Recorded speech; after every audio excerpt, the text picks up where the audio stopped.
We have a mass casualty situation. If you are just tuning in right now, News 3 committed throughout the night to getting you all of the information that you need so that you are informed. Started around 10:30 this evening at the end of the Jason Aldean concert at Route 91 Harvest Festival. And then let's go ahead and show that video that came in from social media, and you'll hear, as we pause here for a moment, you'll hear that rapid fire into a crowd. A lot of people down on the ground, including one of our own News 3 staffers who did escape into the safety of a church, thanks to some police officers who directed her that way, said that bullets were ricocheting at her feet and that people were falling all around her. And so this is the crowd, and we're going to pause and listen.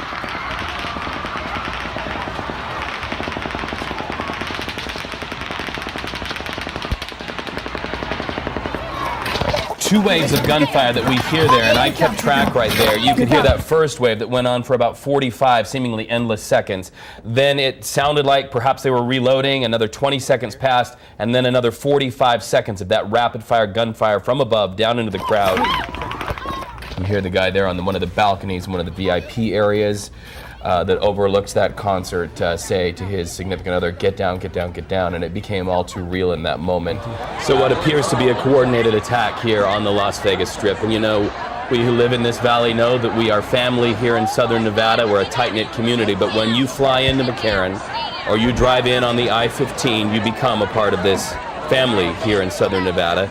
And so that is how we embrace the people who are here, and that is definitely the feeling as we see the police lights, as we hear of those harrowing scene of people putting people and doing CPR in the back of trucks, Metro Police putting people in the back of their cruisers to try to help them and get them to some semblance of safety. And then you have to know that counterterrorism officials, Metro Police, North Las Vegas Police, Henderson Police, and even security guards, as we've heard on the air in recent minutes, are rushing in while people are rushing out. You know, Phil, I don't know what's more disturbing, hearing the gunfire or the people screaming in the crowd.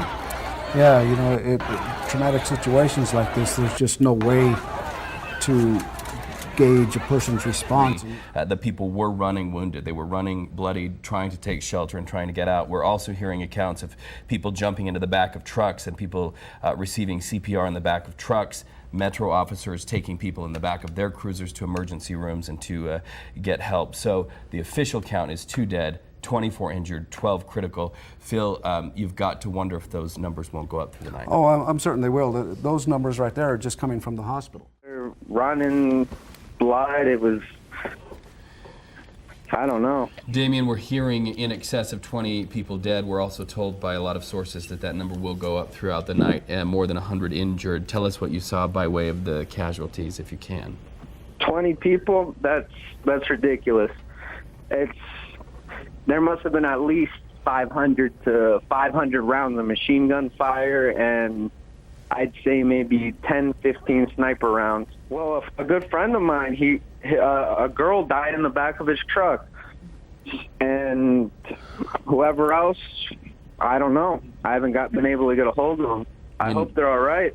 You know, that just gives us so much pause to hear that somebody's daughter, you know, I'm a father to a daughter, and to hear that somebody's daughter tonight went to a concert, prepared to celebrate her life, and then died in the back of a pickup truck. That just is something that elicits a lot of tender feelings tonight. And I guess you just never know when it's your time, you know? You go to work and you start getting shot at with a machine gun. Yeah. What can you tell us about running away from the scene and how long the gunfire continued as you were running away? Well, we all hid in between, all the workers hid behind the bar, and it sounded like it was getting closer and closer and closer in the crowd, and I wasn't going to just sit there and get killed, so I figured I might as well make a run for it. Maybe I got a shot to get away, and luckily I did. Well, we want to let our viewers know that for every Damien, there are hundreds of others that were in that very large concert venue. And Damien, we can tell you that traffic is moving not far from the Strip right now, and it's taking away people who are walking around dazed, and they're going to the Thomas and Mack Center. Traffic is also moving on the freeway once again. This happened on October 1st in the 10 o'clock hour, and now some 4+ hours. It is now 2:47 a.m. Monday, October 2nd. It is the day after, and this will be a very long day for the people of Las Vegas. And you know, we always say the people of Las Vegas, but we know that our citizens are from all parts of the United States and from all parts of the globe. And when they come to Las Vegas and they enter into our borders, they are our family.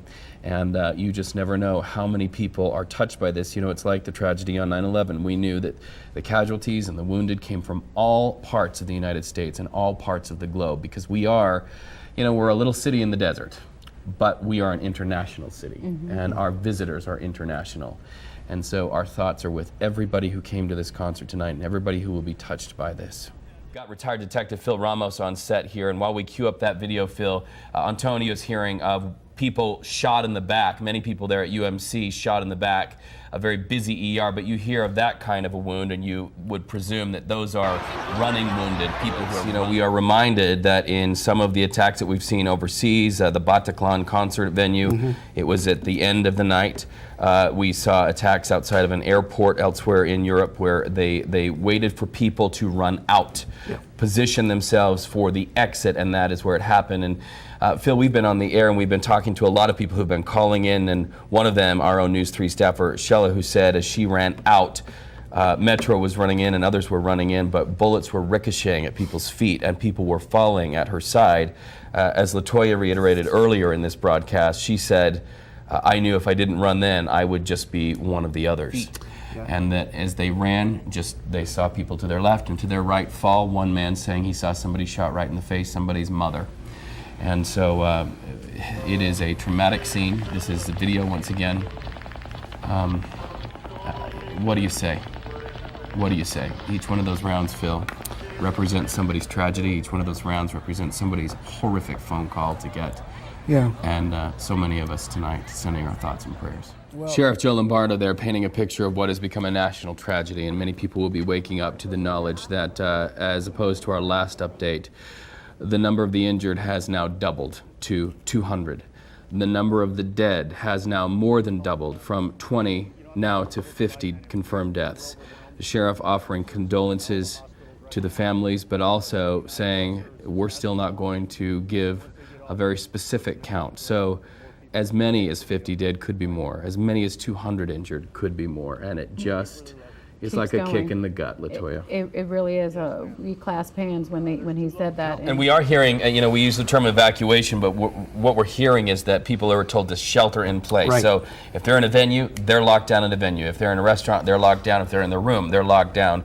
I think that the thought was all up and down the Strip, and I'm hearing as far down as the north end of the Strip. To our listeners here in Las Vegas and all over the world who are now watching this, we can tell you Metro Police have been able to take down one suspect. We're understanding there could be several suspects, not only at that Mandalay Bay property, but also peppered along the Las Vegas Strip with multiple scenes. But we do know one suspect confirmed down, and by down we mean dead, no longer able to hurt anybody. And then what a riveting account from the sheriff about how they made entry into that room. You know, he was putting to rest some of the social media reports about explosions on the Strip. He said the only explosion is when we blew open that door on the 32nd floor and took down this guy. You know, another situation, another hot spot, as it were, that we need to go back to and let you know we still haven't had any updates on it. Is that report that a bomb squad in the counterterrorism task force is down there in front of the Luxor, which is just a stone's throw away from the Mandalay Bay, because of an SUV with a suspicious device in it. One of our reporters, Craig Figner, said about 40 minutes ago that he asked a law enforcement officer what they thought of it, and the law enforcement officer said it doesn't look good. And we want to let you know, if you have a way to text message somebody down on the Strip, Facebook has now launched a crisis response page, and they're telling everybody, please get on that crisis response page. If you have your mobile phone with you, let your family know that you're safe. Just check. We are hearing from a lot of you who say, I am separated from my loved one. I don't know where they are. Social media can be a great help, but also I want to tell you that the images that are starting to come are very traumatic. This is a traumatic scene that will stay with people. It will go down in history here in Las Vegas, and I just want to warn you that the images you're going to see on social media are very difficult to see, and to proceed with caution as you look, because I know that you must be afraid, you must be traumatized, you must be heartbroken, and gosh, we'll never forget this. So again, if you are a witness to what happened tonight, not simply an evacuee from the hotel, when you come up the escalator, I need you to get with one of the officers and get a written voluntary statement.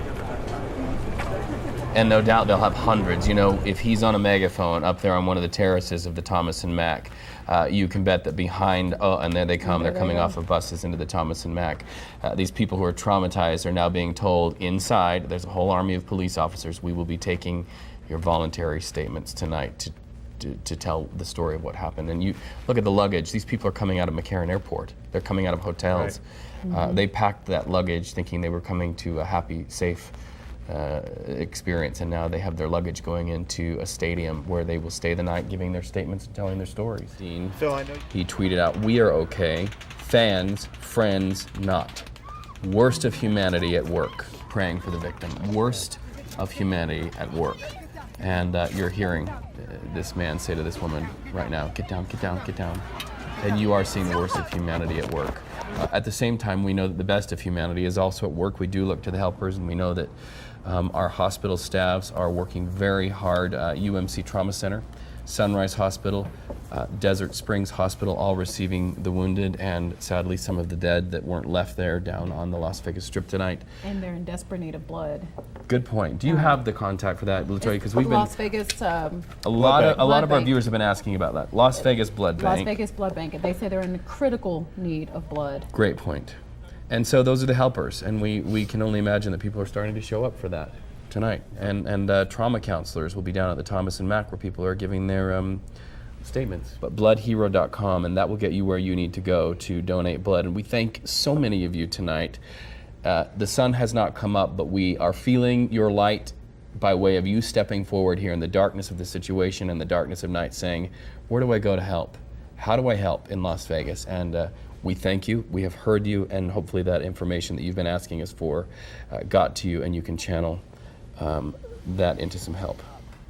You know, and I'm also hearing from a trauma surgeon who works at Sunrise Hospital who's been paged in saying they can't even get into Sunrise Hospital because traffic is just at a standstill in a melee. So if you know somebody out there who's on the roads, tell them to do everything they can to be a good neighbor, to pull over, to keep a calm, cool head, and be a helper. Because right now I'm hearing from somebody whose sister is a trauma surgeon at Sunrise, has been paged into trauma surgery, can't get there because of the traffic situation. So if you know somebody who is out there on the roads, just tell them, be a good neighbor, be a helper, because there are people like this trauma surgeon who can't get in and need to get in. Sure. The famous saying, when tragedy happens, look for the helpers, and we are seeing thousands of helpers with their focus on the Las Vegas Strip tonight. Let's check in with you. So Christy, it looks like RTC buses are being brought in to move people away from the Las Vegas Strip. That's a good sign. It's also good to see the beginnings of some reunions there, some people embracing. We also want to let you know that while we rejoice in that and we see the reunions starting to take place, we're also mindful of several people who've tweeted us and messaged us saying, I'm watching from home or my hotel room right now, and I am still separated from the person that I came with tonight and then ran away from in the crowd. And so our thoughts are with you if you're watching, and we want to commit to you that we will stay on air throughout the night here at News 3. We are working with our media partners, we're working with witnesses on the ground, we're working with police, and we will get you the information as soon as we can get it to you. Every bit of information that we can get to you, knowing that you're scared, knowing that you are separated from your family members, we're not going anywhere. We're going to be here for you. You know, we were just peering into what was a very personal moment for three people who were just there reunited outside the Thomas and Mack. And we're reminded that when people are traumatized, hurt, it's almost as if, in a figurative sense, we should take off our shoes.